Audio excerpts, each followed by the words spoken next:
Romiečiams laiškas 8 skyrius.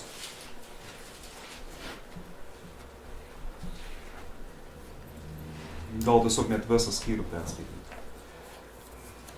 Taigi dabar nebėra pasmerkimo tiems, kurie yra Kristuje Jėzuje.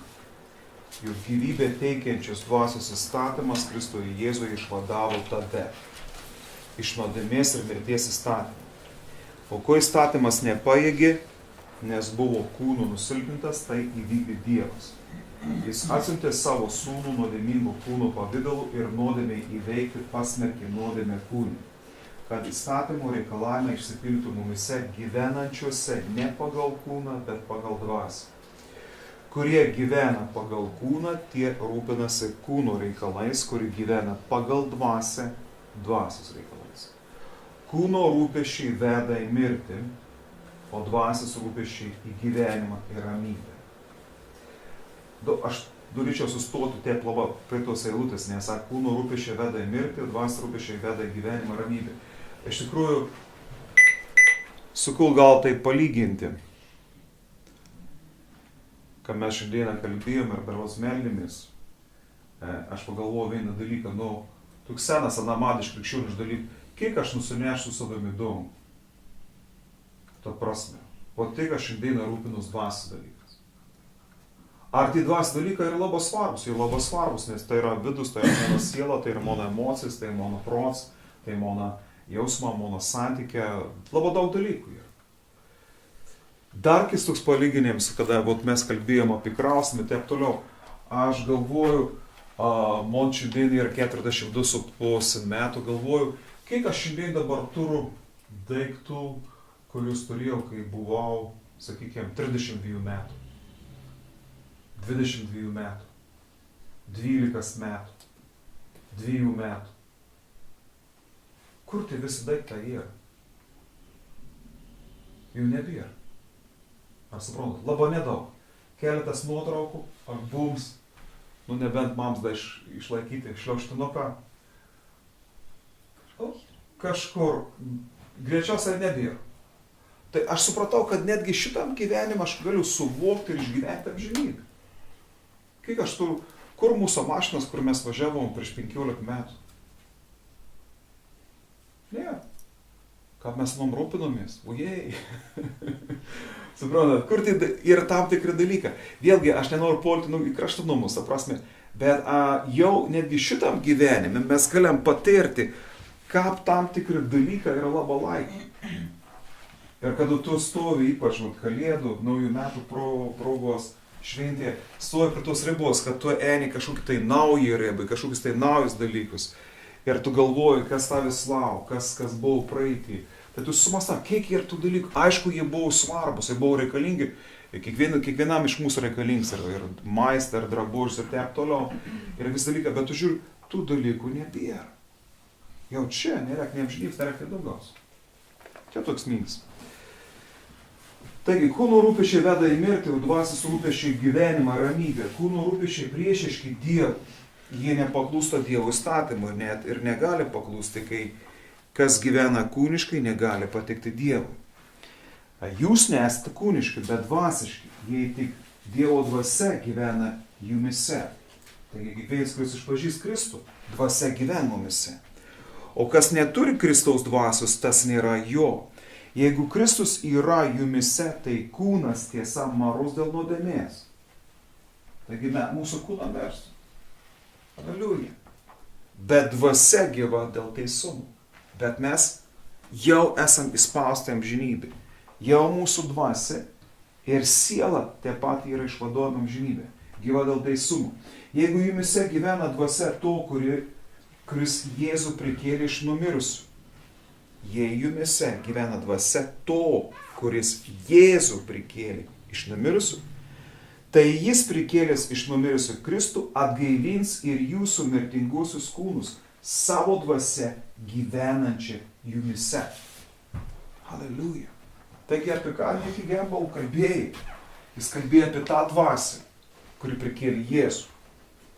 Ir apie tą pačią dvasią, kuri prikels mumis, kada mes kelsimės, kada mūsų kūną kelsis. Ir apie tą pačią dvasią, kuri jau šiandieną gyvena mumise. Aleliuja. Taigi mes, praktiškai negausim nieko, ko dabar neturim. Mes jau turim. Tai yra mumise. Tiesiog mes galim ignoruoti tai. Ai, žinau, girdėjau. Arba tiesiog sakyti viešpatie, aš tikiu tu ir aš noriu gyventi. Ir aš noriu bendrauti su tavimi. Aš noriu, kad iš tikrųjų daugiau tavo gyvenimą, daugiau dalykų išlėktų ir šitam gyvenimui, ir amžinybė. Taigi, broliai, mes nesame skolingi kūnui, kad gyventumėm pagal kūną. Dievas išlaisvina mums iš skolos. Ta prasme, gal žmonėms mes ir esam dar kažko skolingi, bet kas įvyko per Kristų, mes esam išlaisvinti. Mūsų santykė su Dievu nėra, nors mes pripažįstam savo kaltę, savo nuodėmę, savo klaidas, bet tai nėra skolintoji ir skolininkas santykis. Aš žinau, tai yra, žinok, tu esi skolingas ir tau atleido. Ir Dievas sako, ne. Tau tai reikalinga tiesiog, kad tu prisimintum ir kaip pasakyti, būtum teisingam santykėje, bet, sak, mes esame neskolingi kūnų, nes kad gyventumėm pagal kūną.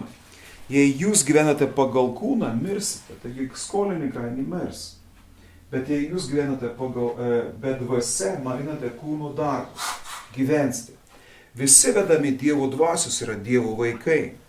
Jūsgi esate gavę ne vergystės dvasią, kad ir vėl turėtume bijoti, bet gavote įsūnystės dvasią, kurią šaukiame Abba Tėve. Tai vėlgi pasitikrinti, ar tam tikras momentas, net leidėjimas, įskaldimo momentas, mes netarnaujam tą pačią vergystės dvasią, tą tokį našlaitystės dvasią, tokį mizerijos dvasią, tarsi Dievas nebūtų mūsų gyvenime, Dievas, tarsi Jis nebūtų mūsų išgelbėjęs, tarsi Jis nebūtų visą laiką.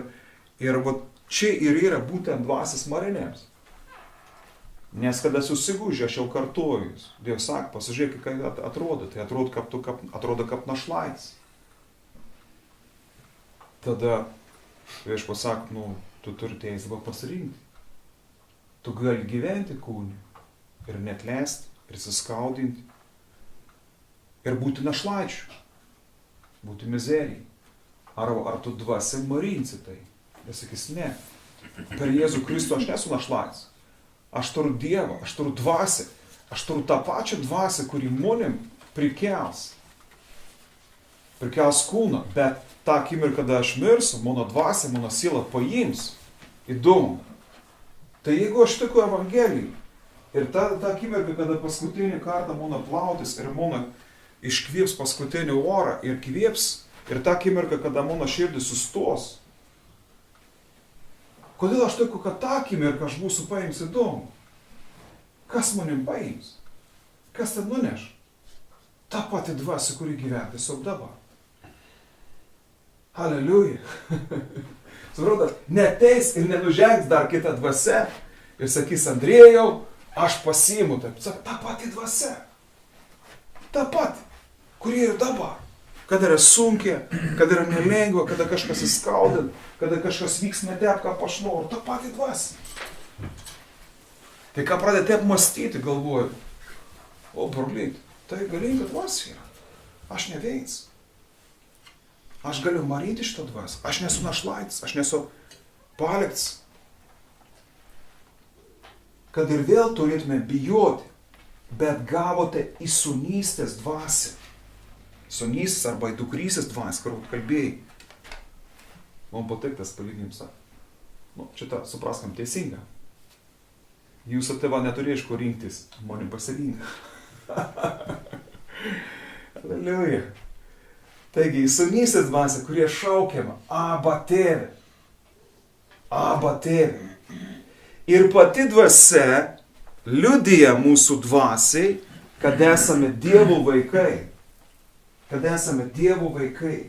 O jei esame vaikai, tai ir paveldėtojai. Mes Dievo paveldėtojai ir paveldėtojai draugė su Kristumi, jeigu su juo kenčiame, su juo ir būsime pagerbti. Taigi, kad aš mačiau apie šventosios dvasios, Lakonį, kai vėl buvo kalbėję apie šventosios dvasios darbą, aš pagalvojau, koks iš tikrųjų šiandieną mano ir tavo gyvenime šventosios dvasios darbas yra. Tai ruoš mumis, kad tai ir paveldėtojai, mes esame Dievo paveldėtojai ir paveldėtojai draugė su Kristumi. Ruoš mumis paveldėti. Mes kartais galvojam, kad čia mes labiausia norim kažko turėti, kažko gauti, kažko tai padaryti, kažko tai būti. Problema yra ne tame. Problema yra tame, kad Dievas labiau nori negu mes norim. Ir Dievas davęs ir jau mums paveldėjimą. Ir paveldėjimą teisės. Bet problema yra tame, kad mes esam neparuošti. Mes esam nepasiruošę priimti tai. Mūsų šeima žiūri tokį serialą Downton Abbey apie anglų aukštuomenės aristokratų gyvenimą 19 amžiaus pabaigo, 20 amžiaus pradžių. Dabar to serialą neberodo. Tai daug gerų dalykų. Aš sakau, kad ten yra krikščioniškas serialas, bet labai arti. Ir ten yra aristokratų gyvenimas. Ir labai dažnai jie sprendžia paveldėjimą klausimą. Nes kada gimst aristokratų šeimų žmogus, jie iškart skaičiuom, koks tors, kam kas, kur taip toliau. Ta žmogus dar net negimst. Jie galvo, ką palikėms dalinsies, jeigu gims mergatė. Ką palikėms dalinsies, jeigu gims berniuks. Dar negimė. O jie sprendžia, nes ten yra milijonų, nežinau, dabartiniam kanom tai būtų milijardų terminų. Toliau. Šitą berniuką, šitą mergatę reikia užauginti, ją paruošti, nes jie iš kartos į kartą perdudavo savo turtų, savo titulą, savo žemės. 100 metų. Jie turi savo herbą, jie turi savo vardą, jie turi savo pavardę ir taip toliau. Tai yra didžiulis dalykas. Tai galvoju, kur tie aristokratai dar? Tai, kad atėti ir visko ištaškyti, tai yra paprasta. Kaip geriau būtų, kad laimėčiau milijoną. Nu, tai ištaškytų, nes ką, neparuošęs. O ką aš gimčiau kokie nors aristokratų šeimų, kur taip milijonas pusryčiams, milijonas pėdės, o ką? Supratat, tu gali būti aristokratų šeimo, bet jeigu bus tu tikro aristokratų šeimo, nieks tais nepriles. Nes jie jauta atsakomybę, tur tavim paruošti, ates laiks, tu valdysi turtus. Tu valdysi žemės, tu valdysi dvarą, tu valdysi pilį, tu valdysi dalykus.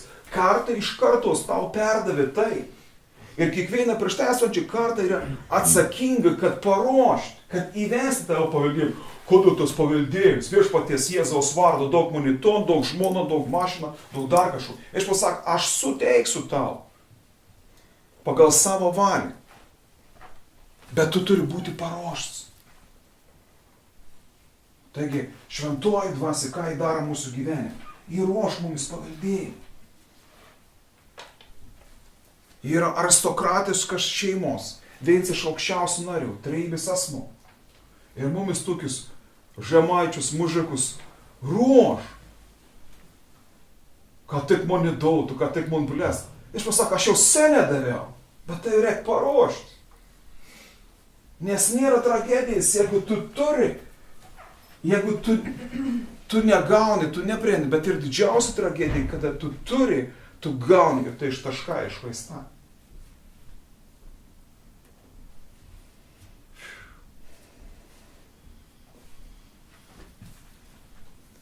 Mes turėjom karališką įstatymą, karališkas normas, todėl turėjom šiandieną branginti, ne tik, kad tai Sorodachai, šventoji dvasia, ne tik dar kažkas, bet turėjom branginti, gerbti, nes Dievo dvasia turi daug dalykų, jį turi daug išmokinti, daug dalykų įvesti.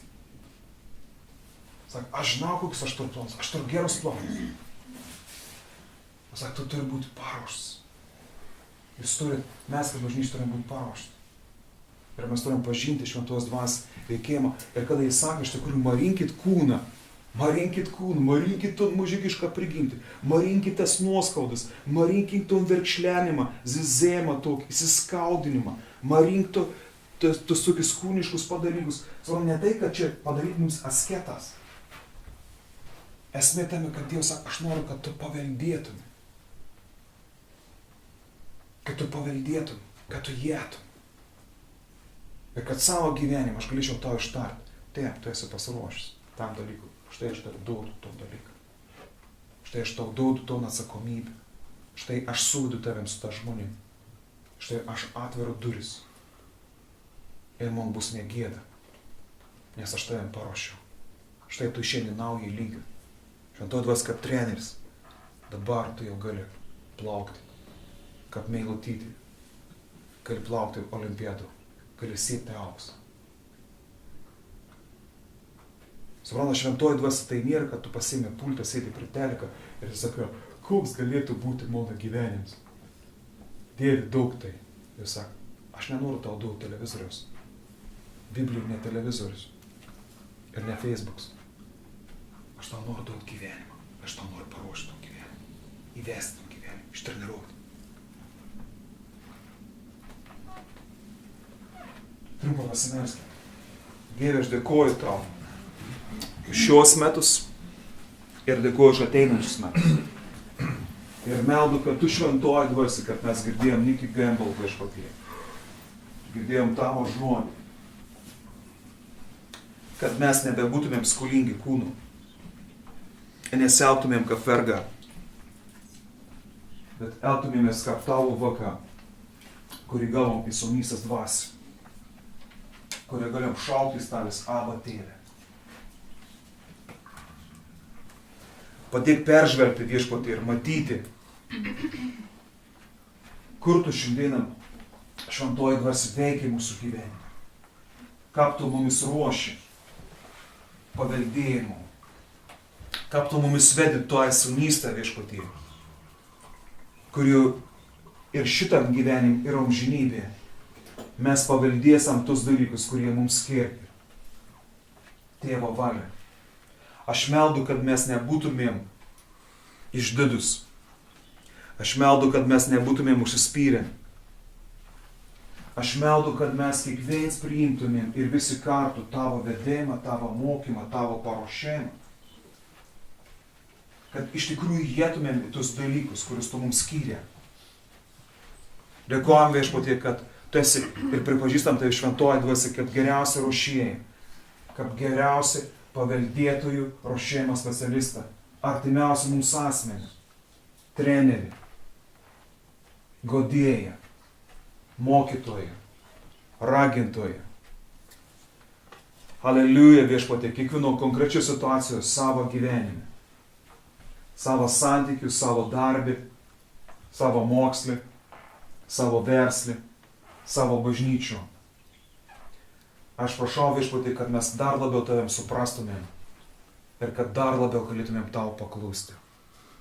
Jėzaus Kristaus vardu. Amen.